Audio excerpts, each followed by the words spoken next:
주일입니다. 주님의 고난에 여러분들이 동참하여 하나님의 귀한 은혜가 임하기를 간절히 축원합니다. 지난주 보네포에가 했던 말이 제 가슴에 깊게 남아 있습니다. 하나님의 말을 하기 위해서는 하나님의 귀로 들을 수 있어야 한다는 것입니다. 이것이 얼마나 가슴에 다가오든지, 정말 저도 언제나 그냥 내 입장에서 내 귀를 가지고 듣는 것이 아니라 하나님의 입장에서 하나님의 귀를 가지고 들어서 정말 하나님의 말씀을 선포할 수 있는 믿음의 종이 될 수 있기를 간절히 소망합니다. 유다가 바벨론에 의하여 멸망이 당했습니다. 멸망을 당한 이후에 바벨론은 유다에서 3차례에 걸쳐 유다의 백성들을 포로로 끌어갔습니다. 오늘 말씀은 3차례에 걸쳐 포로로 끌려가지 않고 유다 땅에 남아있는 사람들의 이야기입니다.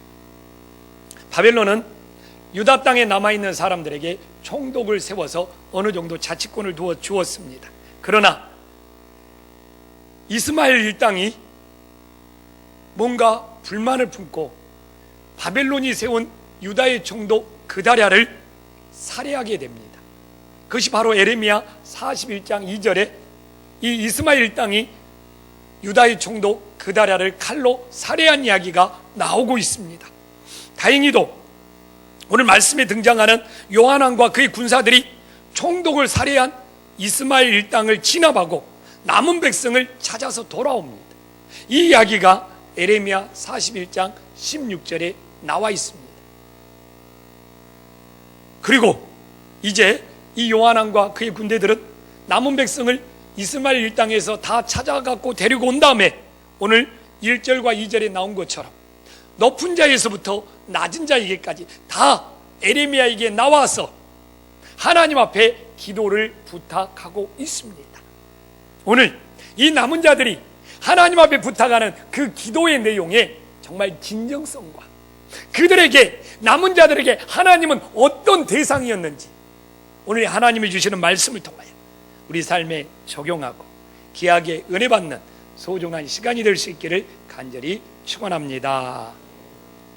오늘 본문에서 남은 백성들이 하나님 앞에 기도하는 내용을 보면 성경에 나와 있는 기도의 내용 중에 정말 최고의 기도의 내용이 될 수 있습니다. 첫째로 오늘 남은 백성들은 3절에서 우리가 마땅히 갈 길과 할 일을 보이시기를 원하나이다. 그것도 마땅히 갈 길, 할 일을 우리에게 보여달라고 기도 부탁을 하고 있습니다. 여러분, 이 남은 자들의 기도가 얼마나 균형 잡히고 얼마나 구체적인 기도입니까?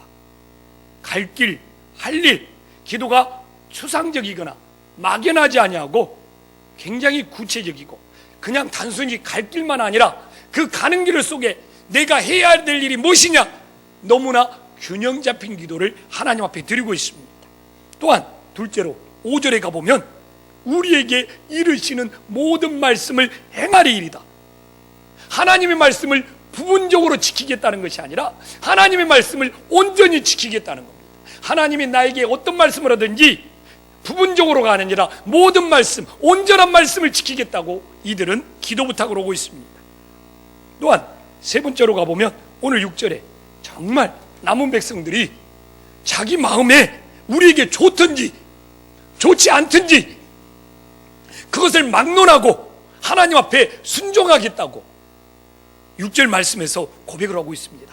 여러분, 자기 감정에 따라 좋으면 하나님 말씀 순종하고 좋지 않으면 하나님 앞에 순종하는 것이 아니라 그걸 넘어서 나에게 좋은 말씀이든지 나에게 좋지 않던 말씀이든지 전하는 대로 내가 순종하겠다고 이들은 고백하고 있습니다. 성경에 등장하는 기도 중에 이 남은 백성들이 갈 길과 할 일을 가르쳐달라, 모든 말씀대로 내가 행하겠다, 우리에게 좋든지 좋지 않든지 내가 순종하겠다, 이 기도의 내용은 어디에 내놔도 빠지지 않을 만큼 가장 위대한 기도의 내용이 될 수 있습니다. 그래서 지금도 많은 성도님들이 에레미야를 읽고 이 말씀이, 성경 구절이 너무 좋아서 본인들이 기도할 때 이 성경 구절을 가져다가 인용하는 하나님의 자녀들이 지금도 많이 찾아볼 수가 있습니다. 그럼 우리는 여기서 과연 그들이 기도한 후에 하나님의 말씀을 들었을 때 그들은 어떠한 반응을 보였을까요?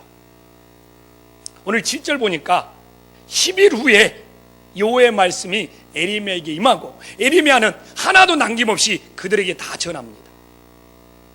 그리고 에레미야가 다 전한 말씀을 듣고 그들은 반응을 보이는데 에레미야 43장 4절을 보면 우리는 충격을 받을 수밖에 없습니다. 이렇게 멋진 기도를 드린 그들이 43장 4절에 보면 전혀 엉뚱한 반응을 보이고 있습니다. 다 함께 한 목소리 읽어보겠습니다. 시작.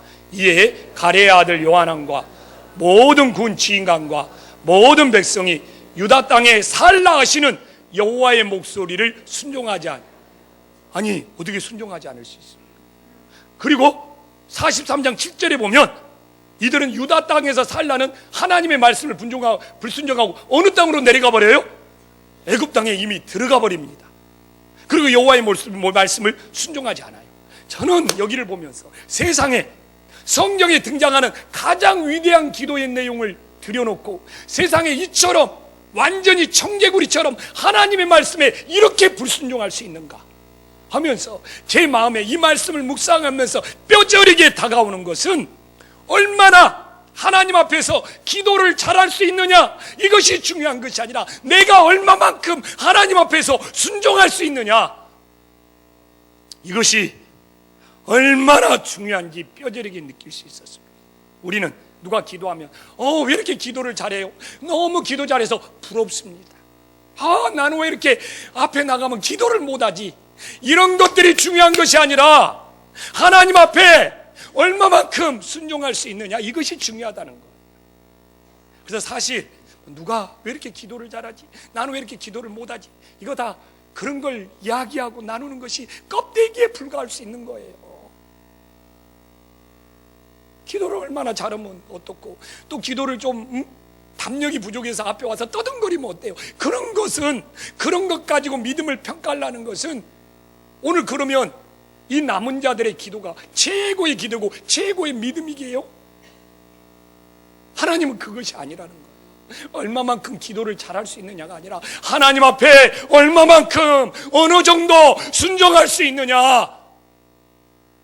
이 시대가 악해지면 악해질수록 이 문제가 더 중요한 거예요. 그러면서 막 앞에 나와서 기도하면서 그렇게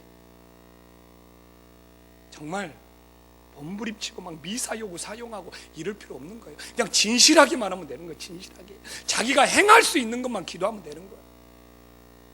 뭐 거창하고 뭐 화려하고 뭐 미사여구가 있고 이런 거 다 필요가 없습니다. 이들처럼 기도 잘한 사람 성경에서 찾아보기 힘들어요. 그러나 이들처럼 불순종한 사람 정말 찾아보기 힘듭니다. 그래서 기도라는 거 앞에 와서 얼마나 잘하느냐, 이것이 중요한 것이 아니고 얼마만큼 하나님 앞에 순종할 수 있느냐, 이것이 우리들의 신앙의 모습을 결정할 수 있음을 깨달으시기를 간절히 축원합니다. 그럼 이 남은 백성들이 하나님의 말씀에 불순종한 이유는 무엇입니까? 인간적으로 두려웠어요. 오늘 41장 여러분 18절에 보면 그들의 인간적으로 두려운 마음이 그대로 나오잖아요. 오늘 41장 18절에 보면 느다냐의 아들 이스마엘이 그다랴 총독을 죽였잖아요. 그러니까 이 아이감의 아들 그다랴를 죽였으므로 이제 남아있는 자들은 어떻게 돼요? 바벨론이 보복할까봐, 이 갈대아가 보복할까봐 갈대아 사람들이 인간적으로 두려워했던 거예요. 그럴 수 있잖아요. 남은 자들이 죽이지 않았어도 이스마엘 땅이 이 바벨론이 세워놓은 이 그다랴 총독을 죽였으니까 혹시 보복하지 않을까, 이런 두려움에 짓눌렸어요. 그래서 이들은 두려웠기 때문에 오늘 1절과 2절에 보면 그 두려움을 이겨내고자 에레미야에게 나와서 기도 부탁을 하고 있는 거잖아요. 얼마나 간절히 기도 부탁을 하고 있어요. 그런데 이렇게 기도 부탁까지 해놓고 그들이 불순종한 그 본질적인 근본적인 이유가 뭐냐 이거죠. 저는 이 첫째로 그들이 기도에 불순종한 근본적인 이유 첫 번째는 뭡니까? 남은 백성들은 미리 자기들이 갈 길을 선택하고 결정한 했다는 겁니다. 그리고 이미 자기들이 갈 길을 미리 선택하고 결정한 다음에 하나님 앞에 이루어달라고 기도 부탁을 한 거예요. 오늘 그들은 41장 17절에 보면 이미 애굽으로 떠나기로 그들이 갈 길을 결정을 해버렸어요. 그래놓고 오늘 42장에 와서 기도를 하니까 이 기도가 진정한 기도가 아닌 거죠. 41장 17절에 보면 애굽으로 가려고 떠나 이미 애굽으로 출발한 거예요. 자기들이 갈 길을 먼저 결정한 거예요. 그리고 나서 애굽으로 떠나는 도중에 에레미야를 만나니까 갈 길과 할 일을 가르쳐 달라고 합니다. 이거 하나님을 들러리로 만들어버린 것이죠. 이미 자기가 결정해놓고 이 결정한 대로 하나님 진행만 시켜주면 됩니다. 이걸 어떻게 제대로 된 기도라고 할 수 있습니까? 그런데 우리도 남은 자들처럼 그런 기도를 수없이 드리고 있어요. 내가 먼저 이미 정해놓고, 내가 이미 이제 결정해놓고, 내가 이미 선택해놓고, 하나님 이렇게 이루어주세요. 우리 이런 기도 안 드려요? 지금 이 남은 자들만 이런 기도 드리고 있습니까? 우리도 수없이 내가 선택해놓고, 내가 결정해놓고, 내가 판단해놓고, 하나님 이렇게 되게 해주세요. 이런 기도와 오늘 남은 자들이 애굽으로 가는 걸 이미 결정해놓고 하나님한테 갈 길과 할 일을 가르쳐달라? 이거 하나님과의 관계가 잘못된 거잖아요. 이거 주객이 전도되는 거잖아요. 진정한 기도는 뭐예요? 내가 선택하기 전에, 내가 결정하기 전에, 내가 판단하기 전에 먼저 하나님 앞에 그 선택권, 그 결정권을 맡겨드리는 것이 진정한 기도가 됨을 믿으시기를 간절히 축원합니다. 우리 하나님 들러리 만들지 맙시다. 오늘 남은 자들처럼 본인들이 이미 갈 길을 다 결정한 다음에 하나님 앞에 이루어달라는 것은 무슨 의미가 있는 것입니까? 그냥 자기 하는 대로 하나님이 진행해 달라는 것밖에 더 됩니까? 우리도 수없이 그런 기도를 드리고 있습니다. 오늘도 여러분들이 예배를 드리면서 이미 자기가 할 계획, 선택, 결정 다 해놓고 하나님은 이렇게만 해주시면 나의 하나님이 되는 거 아니에요?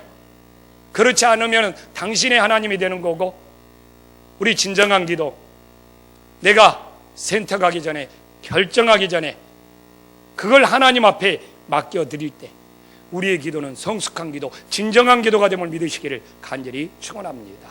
옆 사람과 인사 한번 합시다. 내가 결정하기 전에 하나님 앞에 먼저 맡겨드립시다.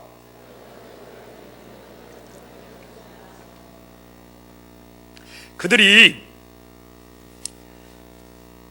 하나님의 말씀을 참 좋든지 좋지 않든지 순종하겠다고 해놓고, 오늘 분명히 6절에서 좋든지 좋지 않든지 순종하겠다고 그랬잖아요. 근데 오늘 또 하나 봐보니까 하나님의 말씀을 오늘 에레미야 43장 2절에 봐보니까 하나님의 말씀을 거짓으로 받아들여버려요. 에레미야 43장 2절 말씀 다 함께 한 목소리 읽어보겠습니다. 시작.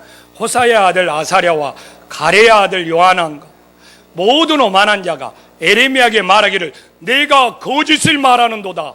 우리 하나님 여호와께서 너희는 애굽에 살려고 그리로 가지 말라고 너를 보내어 말하게 하지 아니하셨나. 아니, 세상에 자기 마음에 좋든지 좋지 않든지 순종하겠다고 했는데 자기 마음에 들지 않으니까 오늘 이들은 거짓말, 그 말씀은 우리에게 거짓말을 하는도다, 이렇게 말하고 있는 모습을 우리는 성경에서 확인할 수 있습니다. 도대체 이게 어찌 됩니까? 근데 이들이 자기 마음에 들지 않자 그 말씀을 거짓으로 만드는 그들의 심리, 그들의 마음을 오늘 43장 2절에는 무슨 마음이라고 나와 있어요? 모든 오만한 자가 중심이 되어서 그렇게 말하고 있습니다. 오만한 자라는 것도 어떤 거예요? 자기 틀, 자기 기준이 강한 사람을 오만한 사람이라고 그러잖아요. 그래서 굉장히 이게 오만한 사람은 독선적이잖아요. 자기 기준이 너무 강해, 자기 틀이 너무 강해. 그래서 아우, 그 사람 너무 자기 기준이 강하고 자기 틀이 강한 오만한 사람이야. 얼마나 독선적이고 독고다이 스타일인데 그런 사람을 오만한 사람이라고 우리는 지금도 부르고 있잖아요. 근데 바로 그 오만한 자들이 자기 기준에서 벗어나니까, 자기 틀에서 벗어나니까 거짓말이래요. 6절에서 분명히 좋든지 좋지 않든지 막론하고 순종하겠다고 해놓고, 여러분, 우리들이 정말 오만한 신앙이 되지 않기를 간절히 축원합니다. 오늘도 그럴 수 있어요. 오만한 자들은요, 자기 마음에 이게 좋든지 말씀이 들려오면 야, 하나님의 뜻이다 하면서 기뻐할 거예요. 그러나 이 오만한 자들은 자기 기준에 좋지 않든지 이 말씀이 들려오면 무슨 핑계를 대서라도, 거짓말, 무슨 이유를 대서라도 그걸 거절하고 부정하게 되어 있습니다. 사실 제가 전도하기 위해서 많은 사람들을 만납니다. 그리고 예수님을 전합니다. 근데 제일 힘든 사람들이 어떤 사람이냐? 자기 틀이 강한 사람, 자기 기준이 강한 사람, 정말 하나님께 인도하기가 너무너무 힘들어요. 근데 저 신앙생활을 하면서도 자기 기준이 강하고 자기 틀이 강한 사람들이 교회 생활을 되게 어렵게 만들어요. 하나님의 일을 하다 보면 이런 방법으로 돌 수 있고 저런 방법으로 돌 수 있는 거예요. 하나님의 일, 좋은 뜻, 선한 뜻을 가지고 이러다 보면, 그런데 자기 기준, 자기 틀이 강한 사람은 꼭 자기 방식대로 해야 돼. 그렇잖아요. 자기 기준대로 해야 돼. 자기 틀에서 벗어나면 굉장히 부정적으로 바라봅니다.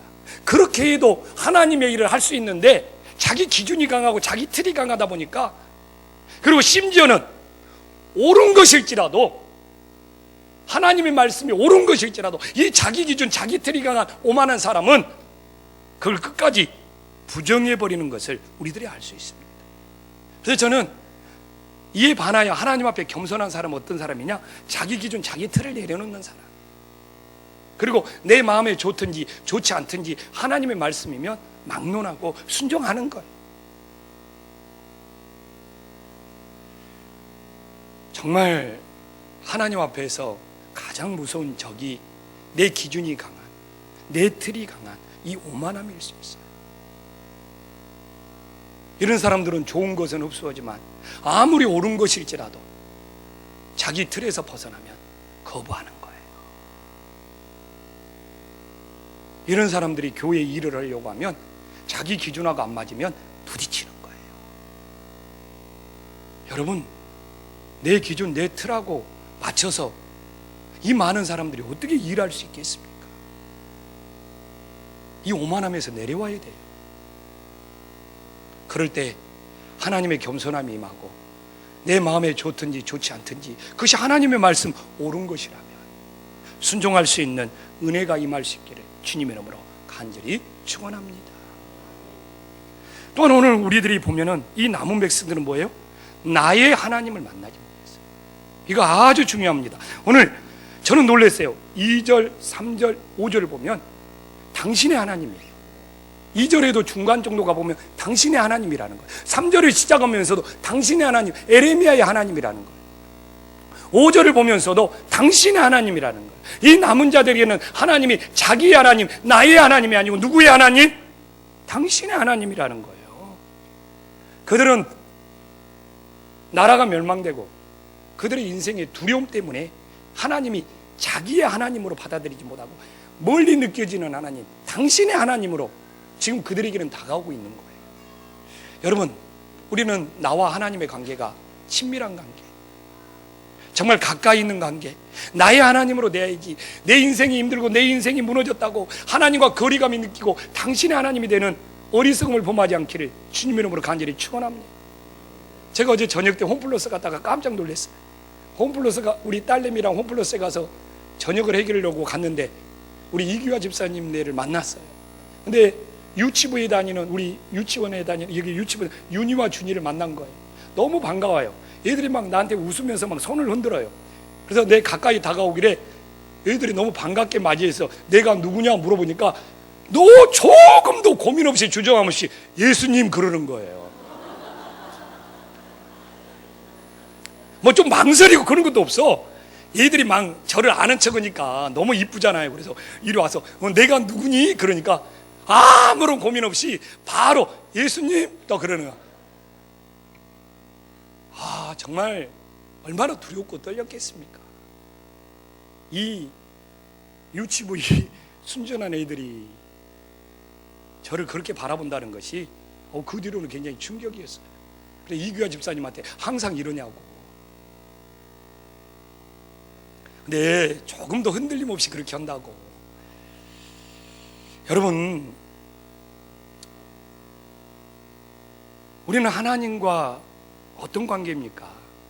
이 남은 자들이 하나님과 거리감을 둔 이유는 뭐예요? 하나님보다 세상을 더 두려웠기 때문에 그렇잖아요. 그래서 에레미야가 오늘 11절에서 그걸 지적을 하고 있어요. 두려워하지 말라고. 그들이 두려워하고 있으니까. 한 목소리로 한번 읽어보겠습니다. 시작. 여호와의 말씀이니라. 너희는 너희가 두려워하는 바벨론 왕을 겁내지 말라. 내가 너희와 함께 있어 너희를 구원하며 그의 손에서 너희를 건지리니 두려워 말라. 지금 하나님보다 바벨론 왕을 더 두려워하는 거예요. 그러니까 두려워하지 말라는 거예요. 하나님이 너와 함께 있다는 거예요. 그러나 이들은 결국 하나님보다 세상을 더 두려워해서 애굽으로 피신했는데, 하나님이 이미 이야기를 합니다. 애굽에 간다고 두려움이 해결되는 것이 아니에요. 16절 봐볼까요? 이들이 애굽에 갔다고 이제 평안하고 두려움이 없고 기쁨이 넘치는 삶을 삽니까? 안 그렇잖아요. 16절 말씀 다 함께 한번 읽어보겠습니다. 시작. 너희가 두려워하는 칼이 애굽 땅으로 따라가서 너희에게 미칠 것이요 너희가 두려워하는 기근이 애굽에도 급히 따라가서 너희에게 임하리니 너희가 거기에서, 아니 애굽 땅으로 가면 그들이 두려움이 사라지고 행복해지냐 이거예요. 오늘 하나님은 뭘 말하고 있습니까? 세상에 좋은 장소로 피신한다고 두려움이 사라지는 것이 아니라 내가 머문 자리에서 나와 함께 하시는 하나님을 만날 때 우리의 두려움이 해결됨을 믿으시기를 간절히 축원합니다. 많은 사람들은 환경이 바뀌고 좋은 장소로 옮기면 두려움에서 벗어나고 인생이 해방되고 인생이 기쁨이 있을 것처럼 말하지만, 오늘 하나님은 우리들에게 분명히 말씀하고 있잖아요.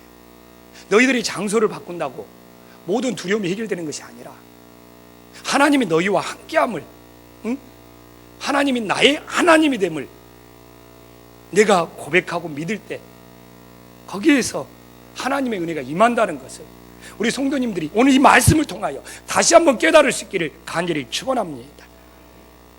나의 하나님은 우리를 어떻게 회복시켜 주시냐고요? 분명히 말했잖아요. 장소를 바꾸는 것이 아니라 무너진 자리에서 우리를 다시 회복시켜 주셔요. 10절 한번 말씀 봐볼까요? 너희가 이 무너진 자리에서, 이 망한 나라에서 눌러 앉아 있다면 하나님이 어떻게 해준다고요? 너희를 세우고 헐지 아니하며 너희를 신고 뽑지 아니한다고, 하나님이 재난에 대해서 뜻을 돌이킨다고 이렇게 이야기를 했잖아요. 그래서 우리는 이 무너진 땅에서 이 눌러 앉아서 하나님이 나의 하나님이 될 때 거기서 다시 세움받는 역사가 일어나는 거예요. 내가 힘들다고 어렵다고 다른 장소를 찾아서 도망친다고 거기서는 행복이 보장되는 것이 아니라 무너진 장소일지라도 하나님이 나의 하나님이 된다면 다시 세우고 뽑지 아니하는 하나님의 은혜가 임함을 믿으시기를 간절히 축원합니다. 여러분, 다윗이 밧세바와 간음한 이후에 처참하게 무너졌습니다. 정말 다윗은 비참하게 무너졌습니다. 그런데 다윗이 그렇게 처참하게 비참하게 무너진 자리에서 다윗은 무엇을 몸부림쳤습니까? 시편 51편 11절과 12절을 보면 다윗이 밧세바와 간음한 이후에 그가 얼마나 비참한 자리에서 하나님 앞에 회개 기도를 하고 있는지를 우리들에게 보여주고 있습니다. 우리가 다 함께 한 목소리 한번 읽어보겠습니다. 시작. 나를 주 앞에서 쫓아내지 마시며 주의 성령을 내게서 거두지 마소서. 주의 구원의 즐거움을 내게 회복시켜 주시고 자원하는 심령을 주사 나를. 다윗은 완전히 무너졌습니다. 비참한 지경이에요. 그런데 다윗은 하나님이 나의 하나님이 되어야 된다는 거예요. 내가 무너졌다, 내가 힘들다, 내가 죄를 범했다, 내가 인생이 괴롭다 해서 멀게 느껴지는 당신의 하나님이 아니라 오늘 다윗은 나를 주 앞에서 쫓아내지 마시고 주의 성령을 내게서 거두지 마옵소서. 끝까지 자기 인생이 비참할지라도, 자기 인생이 죄를 범했을지라도, 자기 인생이 무너져 내렸을 때라도 우리 하나님은 당신의 하나님이 아니라 나를 쫓아내지 마시고 주의 성령을 거두지 마시는 그 무너진 자리에서, 비참한 자리에서 다윗에게 하나님은 끝까지 나의 하나님으로 붙잡고 있다는 것이죠. 그래서 내 인생이 아무리 무너지고 힘들고 어려울지라도 하나님과 거리감이 생기면 안 되는 거예요. 그 자리에서 나의 하나님으로 붙잡을 때 다시 세워지고 회복의 역사가 일어남을 믿으시기를 간절히 축원합니다.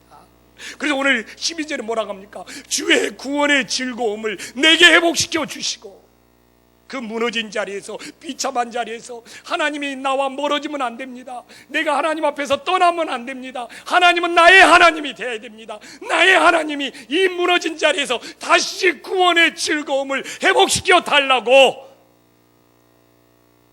이렇게 하나님 앞에 매달리는 이 다윗의 마음이 바로 우리들의 마음이 될 수 있기를 간절히 축원합니다. 여러분, 저도 목회하면서 왜 두려움이 없겠습니까? 여러분, 저도 목회하면서 두려움 때문에 자주 무너짐을 경험합니다. 어느 날은 새벽 기도를 끝나고 집에 왔는데 집사람이 문득 저한테 그런 질문을 하는 거예요. 여보, 당신도 목회하면서 너무너무 힘들어서 도망치고 싶은 생각 없어? 이 마누라가 왜 이런 질문을 하나? 답변 안 했어요. 어떤 답변을 해도 정직한 답변을 할 수가 없어요. 내가 뭐라고 답변한들, 그렇다고 말한들 하나님 앞에 부끄러운 거고, 그렇지 않다고 말한들 또 다른 위선이 될 수 있고, 그건 내가 하나님과의 관계 속에서 해결해야 될 문제예요. 그건 내가 우리 집사람한테 답변해 줘야 될 문제가 아니고 내가 하나님과의 관계 속에서 해결해야 될 문제거든요. 그러나 오늘 말씀을 보니까 내가 다른 장소로 피한다고 해결되는 것이 아니라, 무너진 자리에서 주님을 끝까지 붙잡고 그 주님이 나의 하나님이 될 때 거기서 다시 구원의 즐거움이 회복될 수 있다는 그 길을 찾을 수 있는 것이잖아요. 우리 성도님들은 어떤 일로 마음이 무너지십니까? 그리고 마음이 무너졌을 때 어떻게 하십니까? 그래도 오늘 성경 우리들에게 길을 제시합니다. 부디 무너진 자리에서 주님을 끝까지 붙잡고 다윗처럼 기도할 때 바로 그 자리에서 구원의 즐거움이 회복될 수 있다는 것입니다.